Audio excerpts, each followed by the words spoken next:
has been theorized that long ago, across the vastness of space, in a star system known as Alpha Draconis, an advanced race of reptilian beings left their world and embarked on a cosmic journey through the galaxies.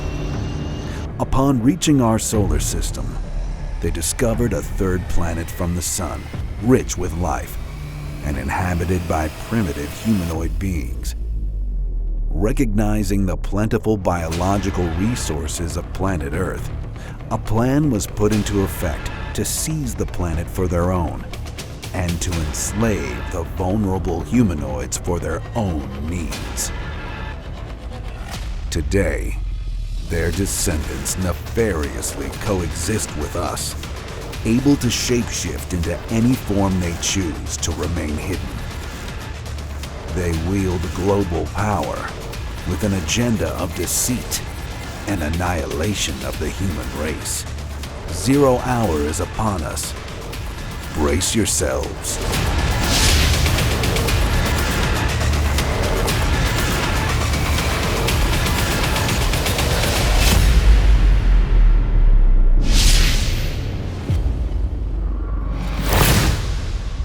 We are surrounded by a multitude of conspiracy theories.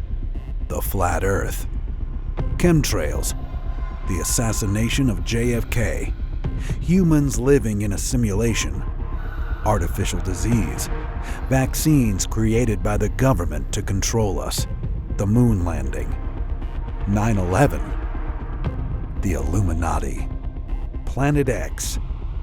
Those are just the tip of the iceberg, but one of the strangest and well-known, and growing more prominent by the day, is that of the Reptilians, our sapient beings, resembling that of both humans and reptiles. Serpentine or lizard-like creatures with evil intent or posing threats on humans have been around for a long time.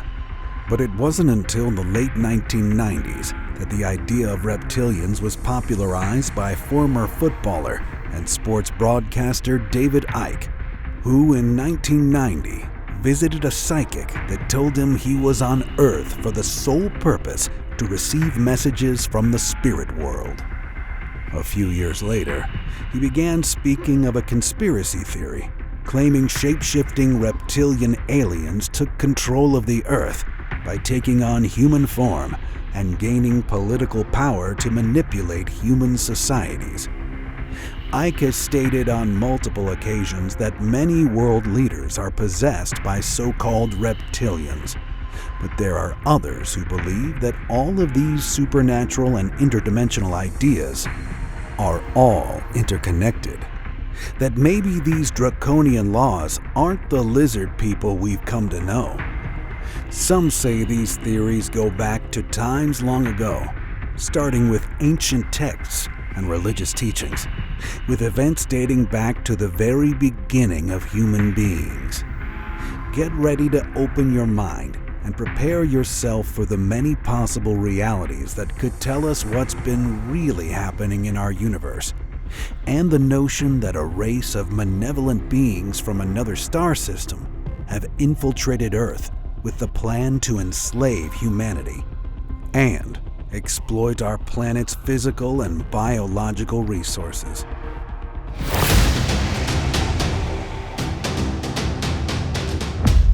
When I was young, I experienced seeing something that was very extra-dimensional appeared to me at one point. And mind you, I was like 8. Rare thing about me, I've actually never done a drug in my life. I've never even drinking a drop of alcohol. When this thing happened to me, it was such a profound experience where I physically saw something appear to me. It sort of changed my reality. It broke my perspective of what I thought was okay, because I was kind of a science-y type kid, and then all of a sudden I see something physically appear before me, and I'm like, okay, am I hallucinating? Am I a crazy person? What is this thing? And it caused this sort of profound desire to understand the things that we may not know necessarily or may not see that are around us. As a young boy, Brian had an encounter with an entity that one might describe as an experience with a shadow person. When a patch of shadow is perceived as a living human-like figure and interpreted as the presence of a spirit or demonic entity by someone who believes in the paranormal, these are termed as shadow people or shadow beings and are common in a variety of belief systems and religions. This was something that I started to explore, trying to understand, like, okay, how could I physically have seen something? And my parents came in the room when I saw this thing and was screaming about it, and they did not see it. And that was what just, like, drove me a little bit, like, whoa, like, what is this? Like, how could somebody physically see something? For a while of my research, I started to think, hey, maybe I'm crazy. Maybe I hallucinated. Maybe that was it. Your eyes can only see a certain amount of colors spectrum. And so your eyes only see so much. And then your ears can only hear so many different sounds. So there's other colors, there's other light spectrum, and there's other sounds going around us right now at all times. And it makes you wonder, like, are people that are, schizophrenic, are they necessarily, like, always crazy? Or are they maybe possibly seeing or hearing something on a light wave or a sound frequency that you just naturally don't perceive? Brian spent many years growing up with no other strange incidents occurring well into his teenage years. The second experience was more profound, as he had two friends that also witnessed certain aspects of Brian's secondary, otherworldly encounter. After seeing the thing and realizing, okay, there's more to life than what we just tangibly can feel, I realized, okay, maybe there's something else. But I started to doubt whether I was, like, hallucinating and whatever. And then my friends and me went out to a field to light off some big firework thing we made. On our way back, the sky lit up like lightning, just boom. And it went from nighttime to daytime completely. And this actually did it once on our way there, but on our way back it did it a second time and then a third time. And then we look up and we can see, it almost looks like something shoots across the sky. And when you see that glimpse of something, it's like, it's hard to fathom. It was so bright that your eyes couldn't even adjust. And it was like the whole sky just went nighttime, daytime. And we thought, did we been nuked? Had a transformer exploded? We were trying to understand what was going on. My two friends, we stayed there for about 10 minutes staring up at the sky, trying to see, like, oh man, like, I'm like thinking, I gotta see this thing. Like, I'm not gonna believe it unless I see it, because it almost looked like you could see something shooting across the sky trailing this light. So we're standing there, and then one of my friends is like, I'm bored. My other friend's like, I'm going with him. So they start walking away, and out of the corner of my eye, it starts to glow, and I start to see more light and more light and more light. And I look over at my friends, and behind them is a glowing walking person that I don't know how to describe. This person was completely illuminated in light. I could see its hands, its legs. I could see him take like 3 steps and whoop, just like went into itself. And so like it just vanished. And my two friends immediately heard it, like kind of made a sound. And then my two friends immediately turned around and were like, what was that? And I'm like about, I want to say like a good 30 feet away at this point, because they had walked pretty far away from me. They turn around and they see me standing far, far away, and they're like, what did you just do? They're like, did you just teleport? And I'm like, I'm kind of in shock staring at the thing that I saw. And I'm like, I didn't teleport. I'm like, but I don't know what you guys think happened, but there was a glowing walking person following you, which was a really fascinating experience. They could hear the footsteps. They told me, look, you weren't following us. And I was like, no, I wasn't following you at all. But there was definitely something following you. And they're like, we heard the footsteps and we saw all this light. And then we heard a noise and we turn around and suddenly you're 30 feet away. And so it was such a mind-boggling thing.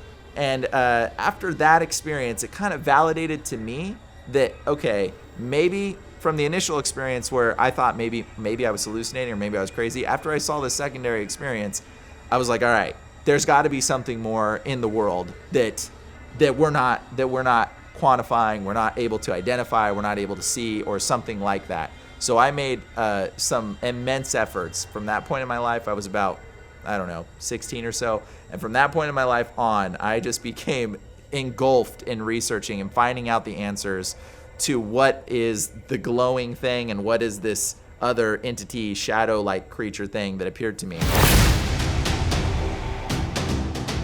A lot of people have these theories that are out there talking about reptilians, like Hillary Clinton or something's a reptilian, and all these famous people are reptilians. They believe that there's like these secret, scaly beings that are secretly controlling the world. And this idea came from a guy by the name of David Icke. He was a new sportscaster, and he had some experience, and then all of a sudden had this epiphany moment where he's like, there's secret reptilians controlling the whole world, which is kind of absurd in my personal opinion, but I think there is some element of truth. And I think all things that have some craziness to it, a lot of times comes from something originally that had truth, and then it spun off in this direction. And I think the reptilian thing is kind of a misleading component. I would say that reptilians don't necessarily exist in the sense that people have portrayed them to exist online. Reptilians are a derivative of what you might claim as an alien, which is also a deception, if you will, and that's a derivative of something else supernatural that we have yet to identify in our records of sorts. But I believe that these beings are indeed derived from something of truth, and that truth is very easy to find throughout our history. So if you start looking into the history of all of our ancient books, all of our ancient writings, the Bible, you're going to start to see some parallels that will pop out to you, that you're going to be like, hey, wow, this is fascinating. This lines up with stuff in Greek mythology. Wow, the Bible here lines up with these things over here in Egyptology. This lines up with these components. And so all of these sort of ancient writings sort of overlap in a line. There's a fabric of lies that's been sewn together for thousands of years, and you start to understand that it's all driven by something that wants to deceive people. When it comes to the reptilians specifically, there's a lot of things out there in our ancient history that sort of allude to this serpent-like thing or reptilian-type entities. I don't know if you're aware, but the Vatican, it looks like the head of a snake. It even has like teeth and like a tongue coming out. Or in the Bible, there's a type of angel called a seraphim, which is a specific type of angel. Seraphim, the angel, translates also as snake.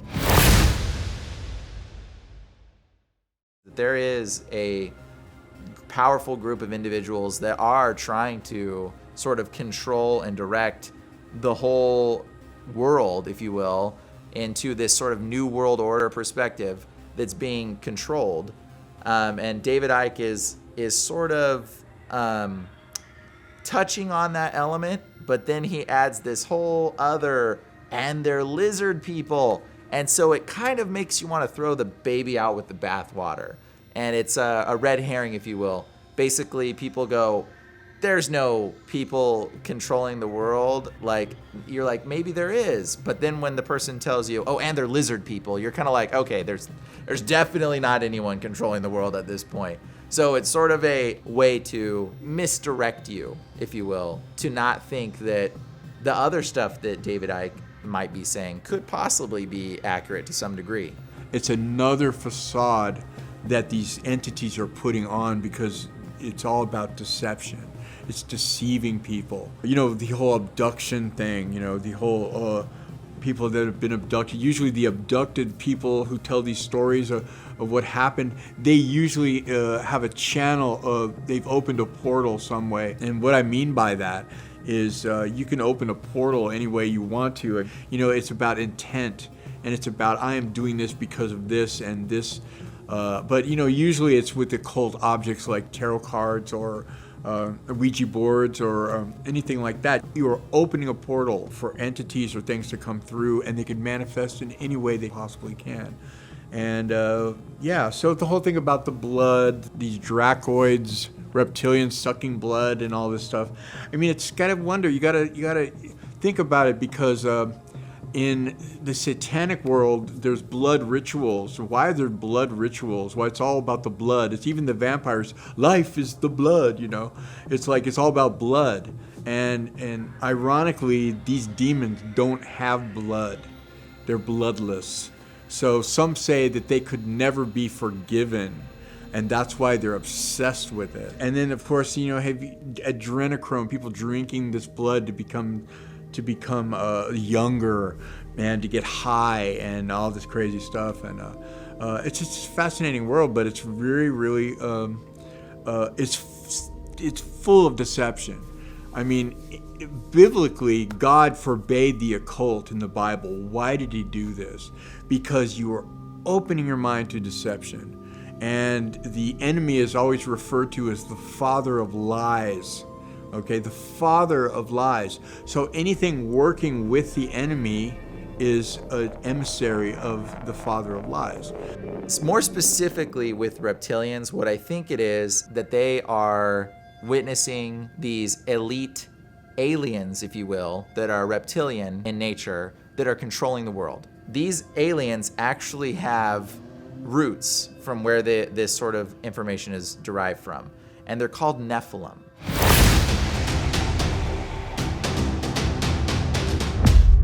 Nephilim, in the Hebrew Bible, were a group of mysterious beings, or people of unusually large size and strength, who lived both before and after the Great Flood.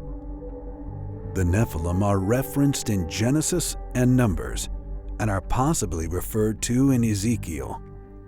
In Genesis 6:4, Nephilim were called the offspring of the sons of God and the daughters of men. It is told that they are half human and half fallen angel, and are also described as being of a demonic nature. There is actually this other book of the Bible that wasn't put directly in the Bible, but it doesn't necessarily devalidate it in some way. And again, a thing about the Bible, a lot of people want to look at the Bible and say, oh, that's a religious text, stop talking, I don't want to hear it. The Bible is not a religious text. I would say the Bible is a history book of where you came from and where you basically are in the universe. You can only understand the Bible through revelation, not the book. But if it is revealed to you, and how is the Bible revealed to you? It's called the Holy Spirit opens the eyes of your heart. So your perspective on the Bible a lot of times might be a little bit skewed, but you really, if you want to take it like for what it is, you got to look at it as like, hey, this is a really ancient writing that hasn't changed for centuries, but it hasn't changed, and it's very fascinating. There's also something that if it truly was written divinely by the Holy Spirit, it will never change, and it never has changed. And in fact, we found this thing called the Dead Sea Scrolls. The Dead Sea Scrolls, ancient Jewish and Hebrew manuscripts, were discovered in the Judean desert and Qumran caves between 1941 and 1956. The texts have great historical, religious, and linguistic significance because they include the second oldest known surviving manuscripts of works later included in the Hebrew Bible canon, along with extra-biblical manuscripts that preserve evidence of diversity in religious thoughts.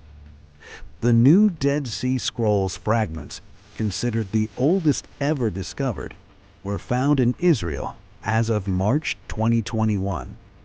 We compared the text of these ancient scripts that we found on the side of the Dead Sea, and we compared them with what the Hebrew Bible was being held at in their temples, and we compared the text, and it was like 100% identical. The only way to really perceive if the Bible is true, first of all, historically it's true. It goes back, they say, oh, it's been written over 1 million times. No, it's written through man, not by man. Through man means it was divinely inspired, inerrant. They found the pieces of the text recently from thousands of years ago, and they exactly match from the Aramaic and the Greek, and they exactly match what we have today.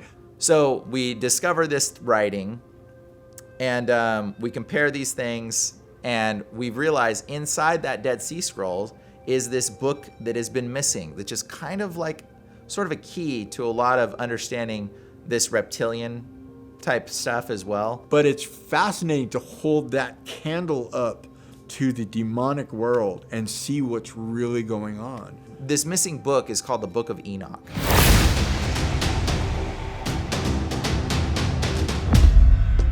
The Book of the Watchers is the first section in the Book of Enoch in this book. It describes the fall of the Watchers, the angels who fathered the Nephilim, and narrates the travels of Enoch in the heavens, according to the Western scholars.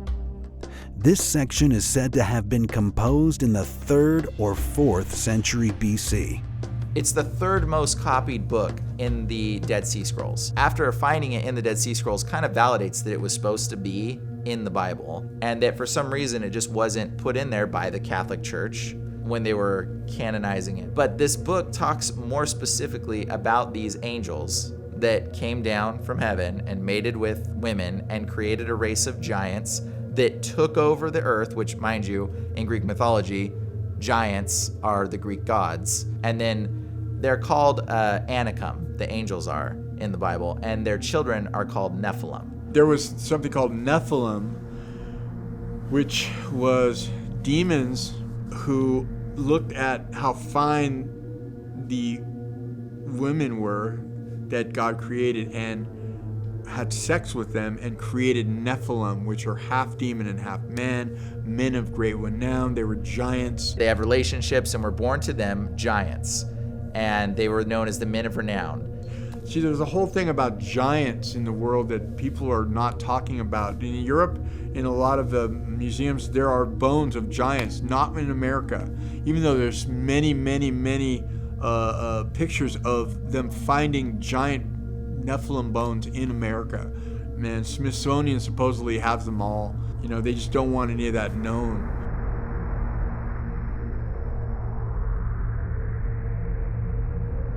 They had special powers, if you will, and abilities, and they were super strong and became super famous and kind of took over the whole world. And actually, the story of Greek mythology is actually the story of these angels saying that they were God, and they took over the whole earth. And then God flooded the earth, which is actually wiping out the Greek mythology sort of premise that had taken over. But the thing is, with the Nephilim, you're half human, so you die. But the spirit part of it becomes a demon that always looking for something else to possess, because it remembers possessing that body. And so they took over the whole earth, and they mated with humans, and they said that they were God, and they lied. They lied to everyone. And then basically, that is the story of why God flooded the earth. A flood myth, or deluge myth, is a parable in which a great flood, usually sent by a deity or deities, destroys civilization, often in an act of divine retribution or as a measure for the cleansing of humanity. In preparation for rebirth, the most well-known of these stories is Noah and his ark, told in the Bible. The Christ was prophesied to be born through a bloodline of David.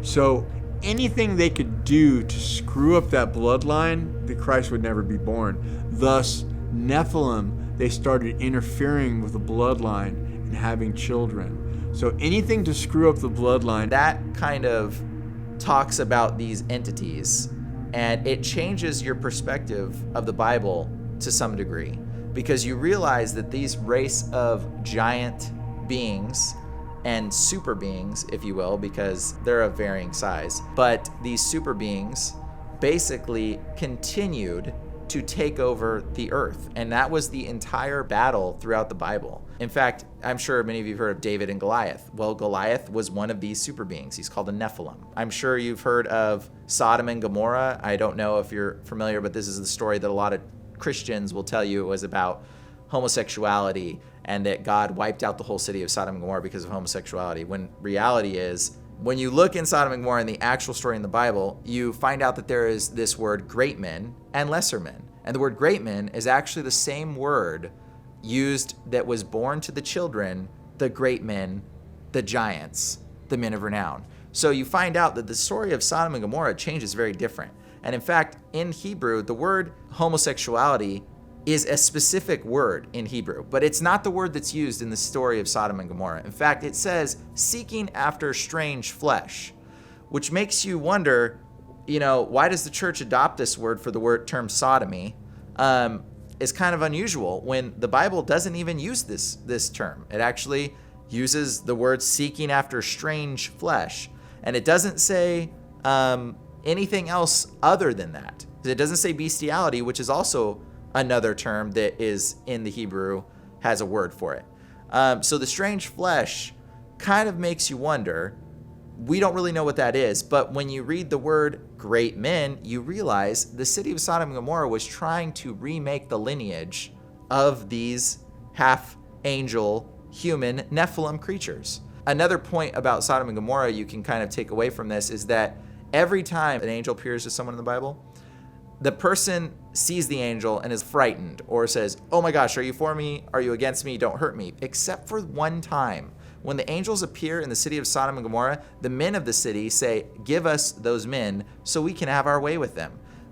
That right there tells you there's a little bit something different about the people of Sodom and Gomorrah, that they see these glowing, powerful, angelic beings and think, "Give them to us so we can take advantage of them."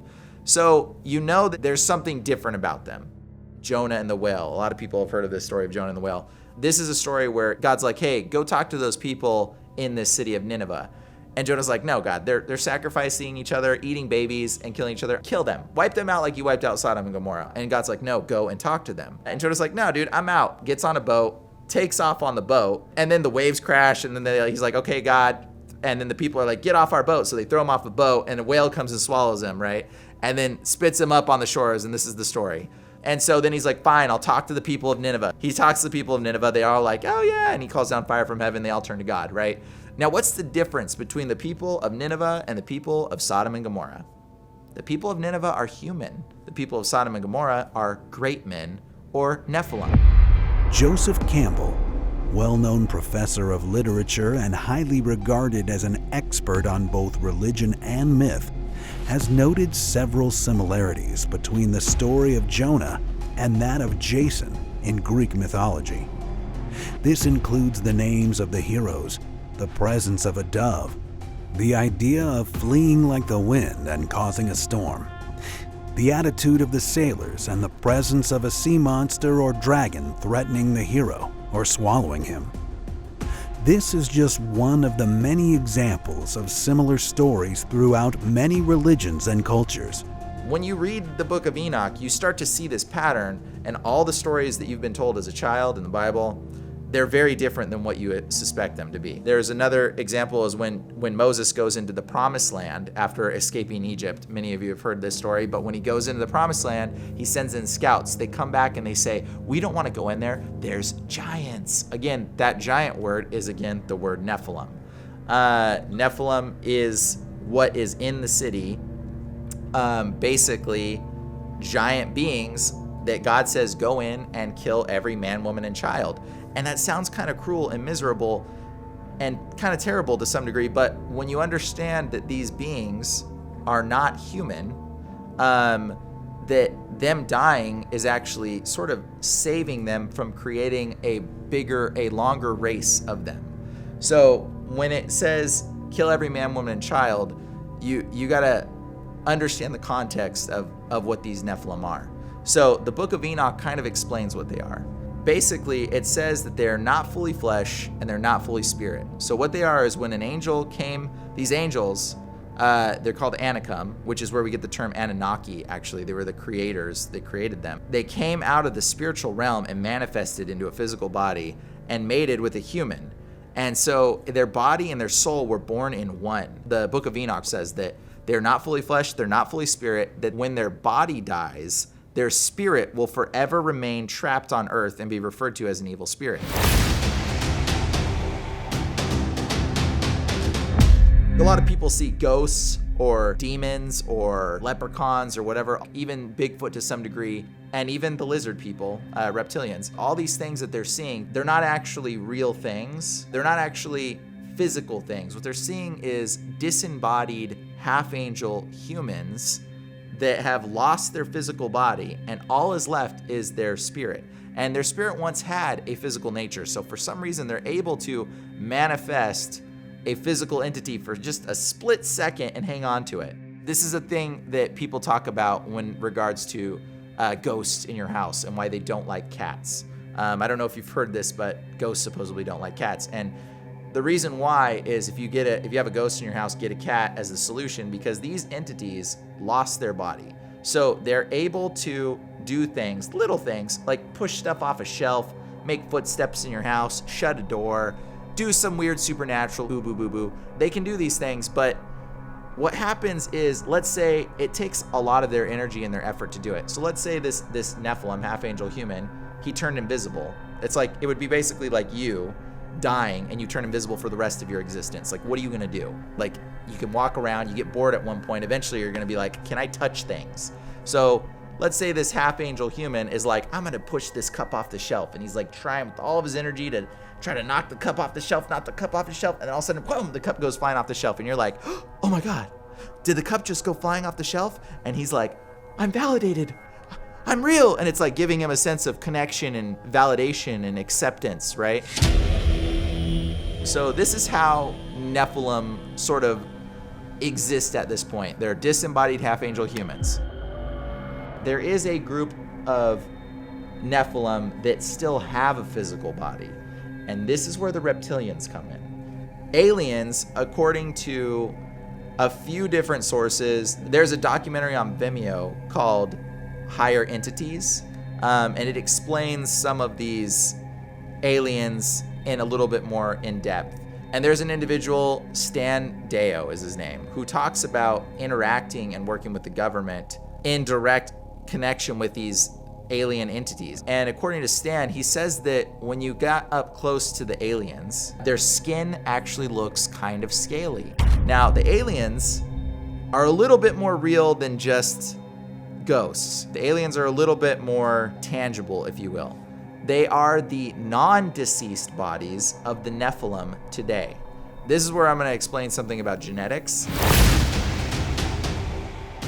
I know this from working with the geneticists. I did some stuff for as an artist and a designer. Working with them, I got to ask a lot of questions about genetics. Like, hey, why don't you just take an alligator and take a chicken and blend it in the zygote stage and then see a creature be born, and all of a sudden you'll have a chicken alligator dinosaur. That's basically a raptor, right? So they've been working on this, trying to create these hybridization, chimeric type things. This is what happens. When you blend two creatures together, the creature will not live.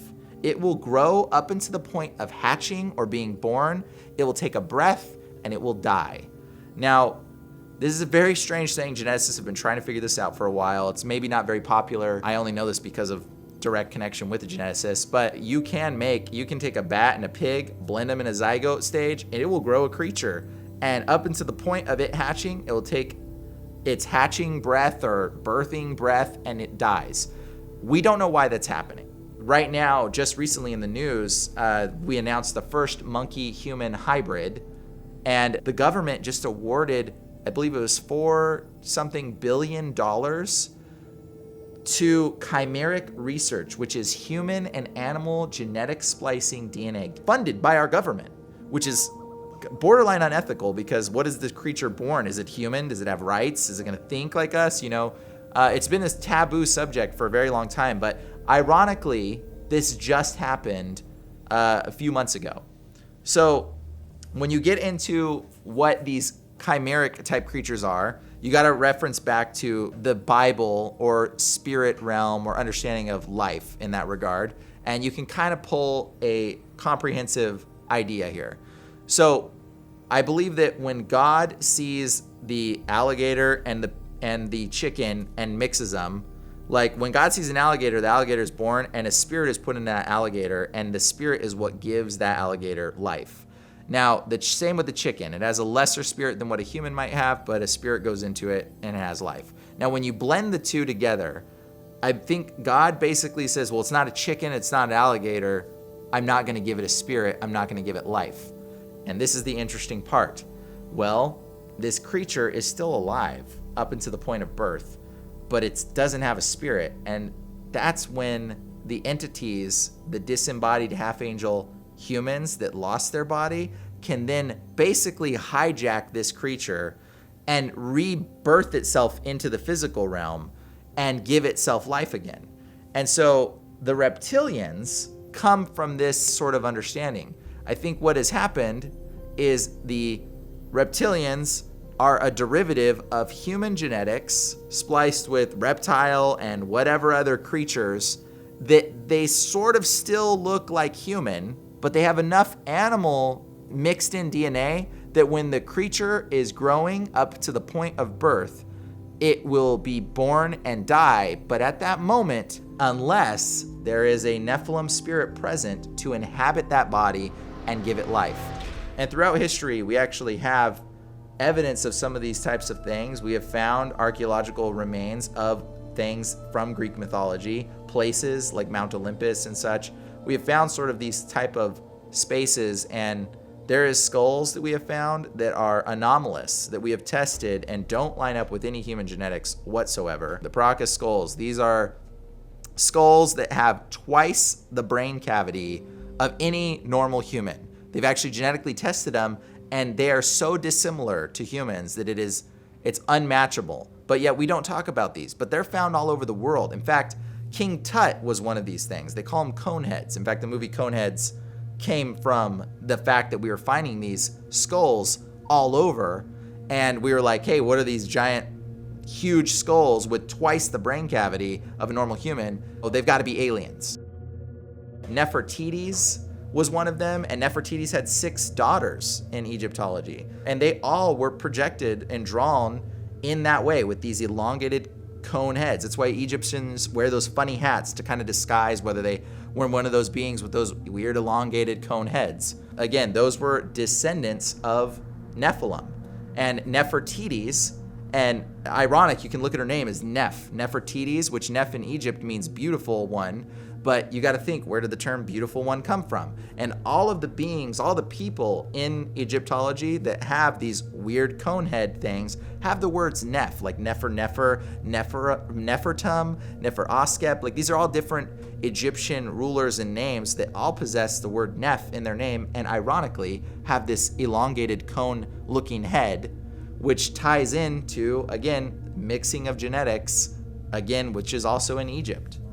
So that's my perception on reptilians.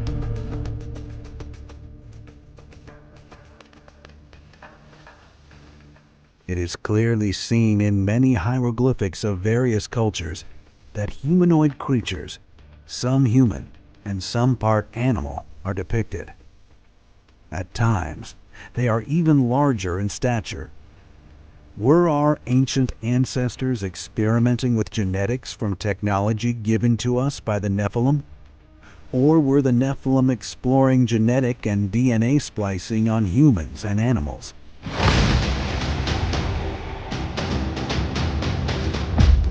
While some believe that these reptilian beings are extraterrestrial in nature, others are more convinced that they are interdimensional or extra-dimensional creatures and can manifest themselves in various different realms beyond what humans can recognize. When I say extra-dimensional being, I'm referring to something that is sort of like the being that I saw when I was a child. I saw this glowing being. I kind of shared that story, but that glowing being was able to manifest into a physical world and then, boom, in a second, vaporized.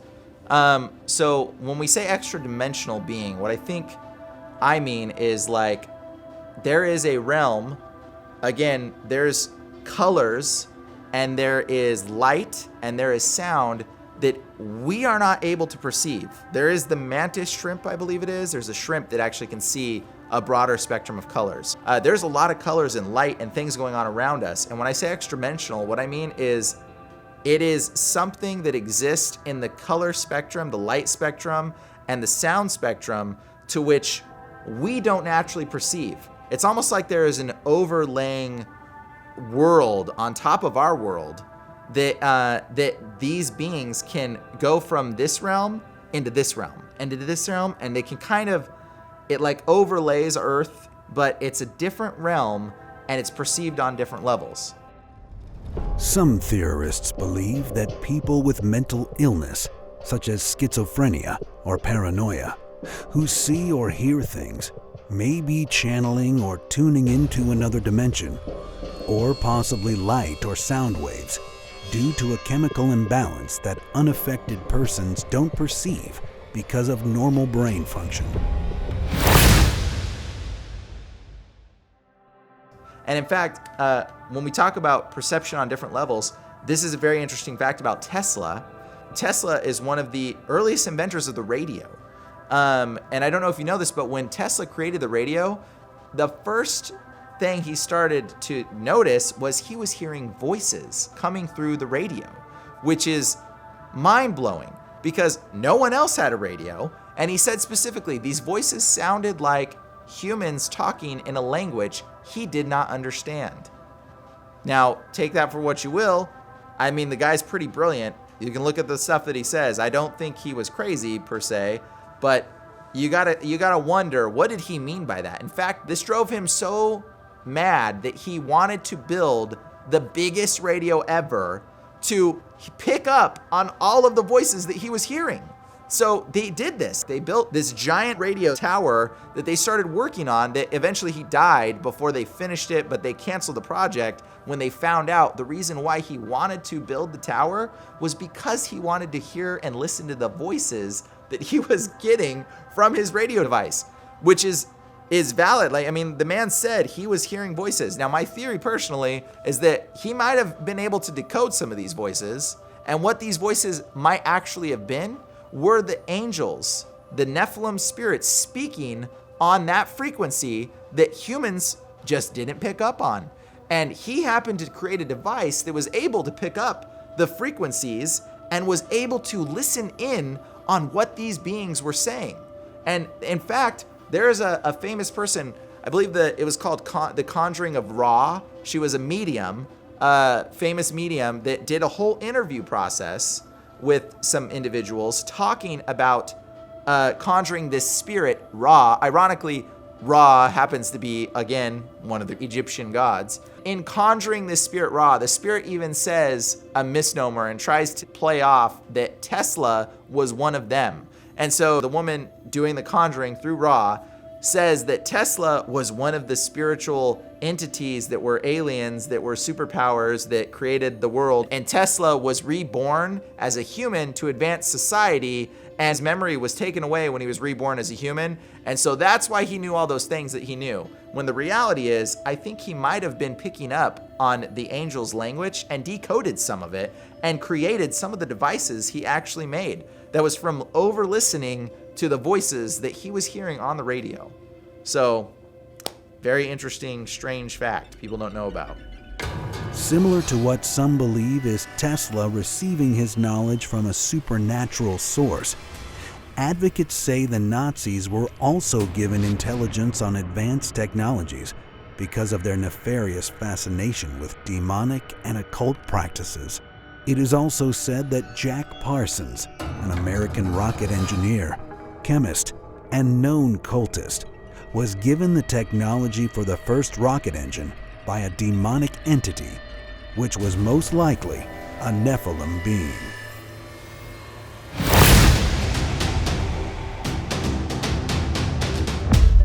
A giant is a being of human appearance, sometimes of prodigious size and strength, common in folklore. They have been depicted throughout time and legends, fairy tales, theater movies, and television shows. Every country and culture has myths and stories about giants. Can the truth about these behemoths be stranger than fiction? The eyes of that species of extinct giant, whose bones fill the mounds of America, have gazed on Niagara Falls, as our eyes do now. That is a very interesting quote, I gotta tell you, because he's not talking about the eyes of the species of extinct giants. What he's talking about is how big and how amazing Niagara Falls is. He just so happens to be referencing the eyes of species of extinct giants whose bones fill the mountains of America, as if it was common knowledge and everyone in America knew this. There's other presidential quotes. I have a book of some of those quotes of different presidents talking about giants. Now, you probably didn't know this because for the last 300 years, that America has been scrubbing the history of giants existing in America. And you gotta ask yourself why. Because they don't want you to know the truth. And some people say that the Nephilim are coming back. In the end times, the Nephilim will return, the return of the Nephilim. There's a lot of things about America that you don't know, but the fact that Abraham Lincoln mentions clearly that references a race of extinct giants, you gotta wonder, what does that mean? Well, look into some of this stuff and you can find out all of our earlier explorers also talk about giants. Christopher Columbus, when he first gets to America, it's very difficult, mind you, to find Christopher Columbus's writings. And again, Christopher Columbus is demonized and told you he's a horrible person and he is, a colonizer and a bad person. That's because they don't want you to read his writings. Because when you actually read Christopher Columbus's writings, he talks about two groups of Indians. In fact, when he first gets here, there's a group of Indians that are nice tan skin, beautiful people, very kind, simple people, and he does say something like easy to manipulate for slavery. Then he says there's another group of Indians that are twice the size of a normal man. They are deformed with dog faces, and they are giants and they eat people.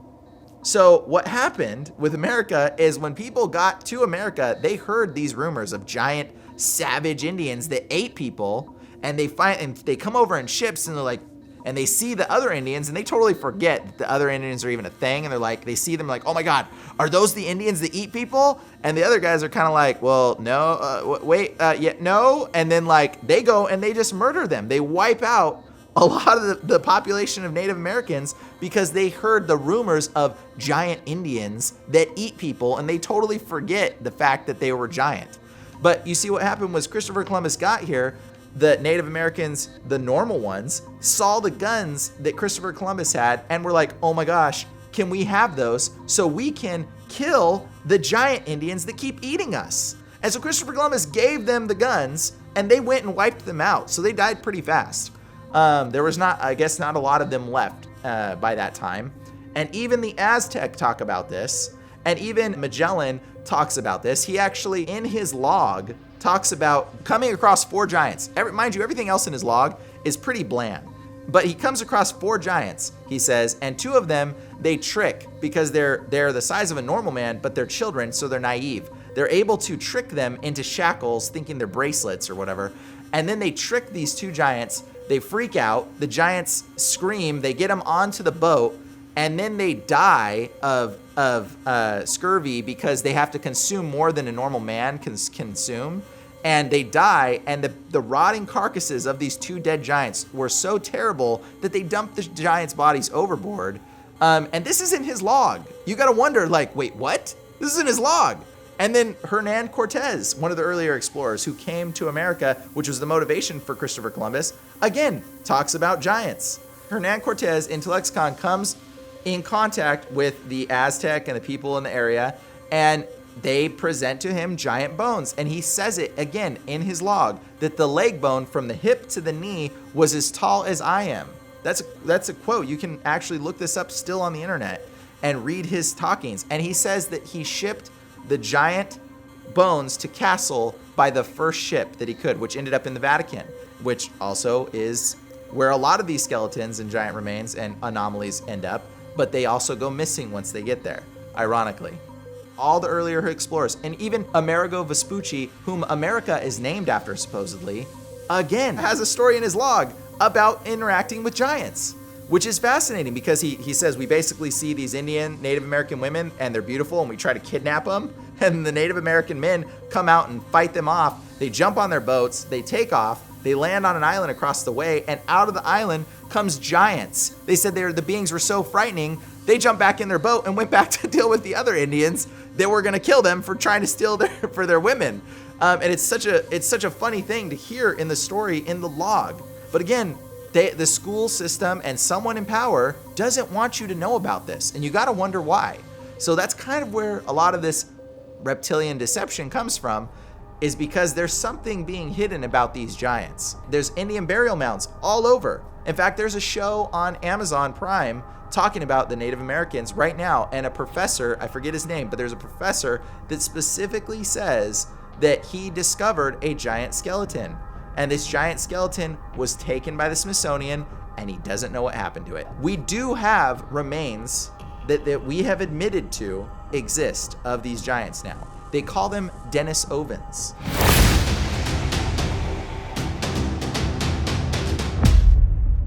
The Denisovans, or Denisova hominins, are an extinct species or subspecies of archaic human that ranged across Asia during the Lower and Middle Paleolithic. But bones have been found in other parts of the world. Bone fragments and teeth have taught us that these subspecies were much larger than humans today and could have been as big as 18 feet tall. You can look up the size of their skull that they have found so far. The skull that they have is supposedly of a 15-foot tall person. They also found a tooth that was featured on National Geographic, and this is pretty recent. That tooth is of a supposed 18-foot tall human. That I'm like 6 foot. That's like 3 of me tall. That's so, and they're admitting to some of this now. Finally. But they've been hiding it for years, many years. Some people say that this thing that's happening right now with all these UFOs, we're admitting there's UFOs, it's part of a mass deception that's about to be sprung on humanity, basically. And anything to scare people, and it's completely in line with actual revelation, the scriptures and Revelation, where there'll be signs and wonders and great signs that will be in the end times. Fascinating stuff. We've never been so close, with all these things. I mean, the Pope, our Pope now is the Black Pope.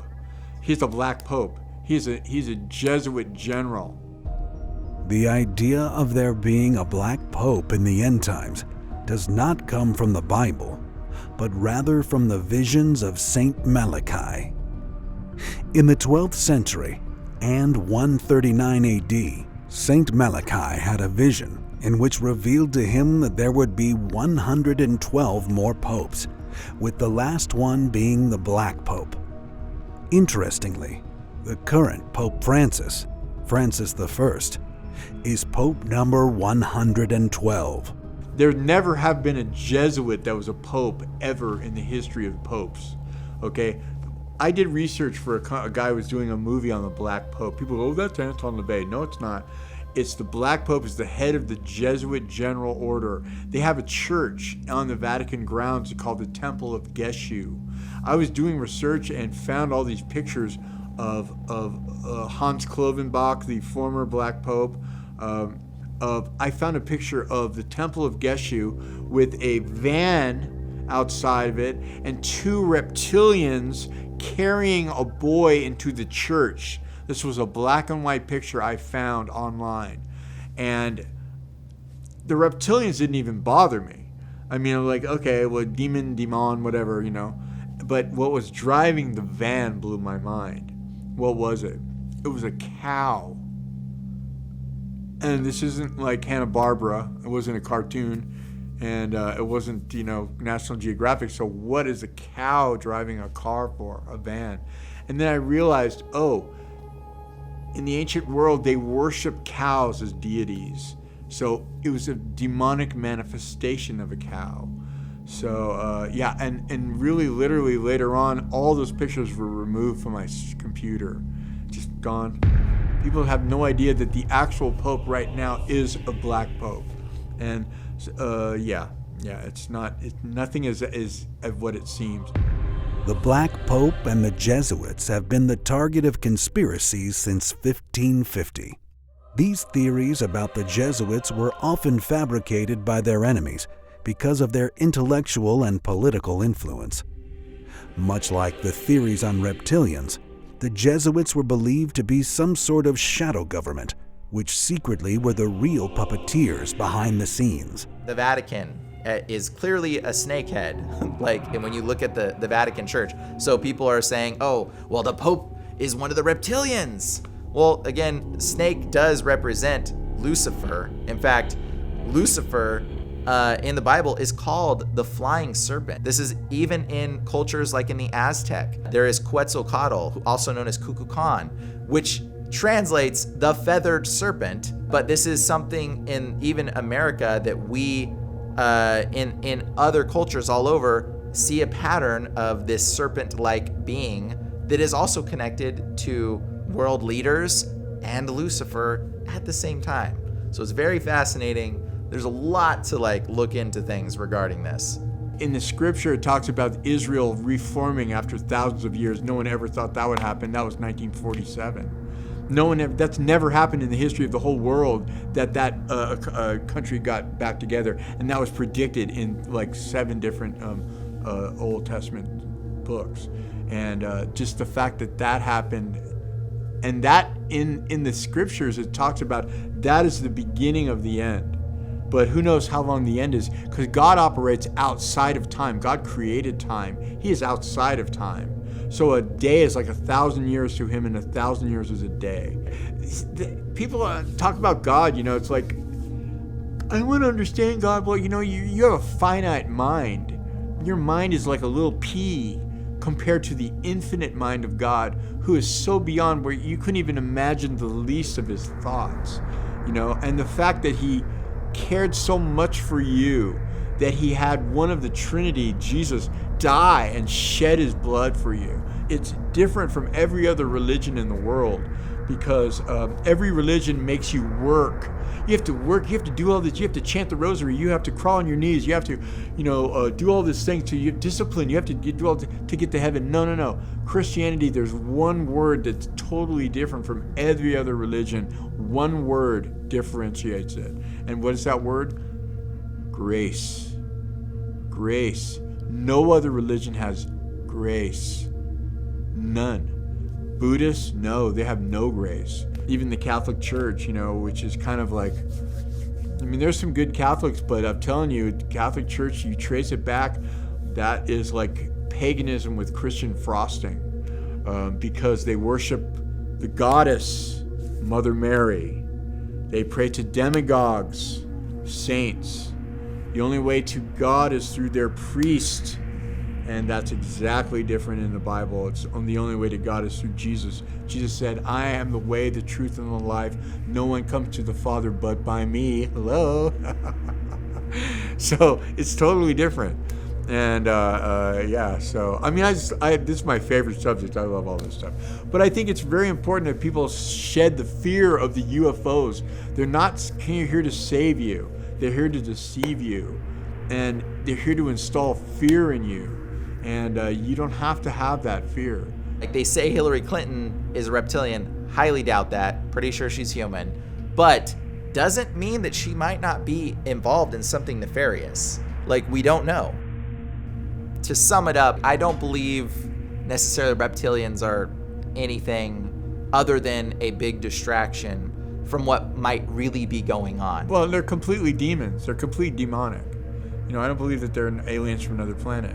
And they're not, just another brand of alien that, it's just absurd. It's absurd, and I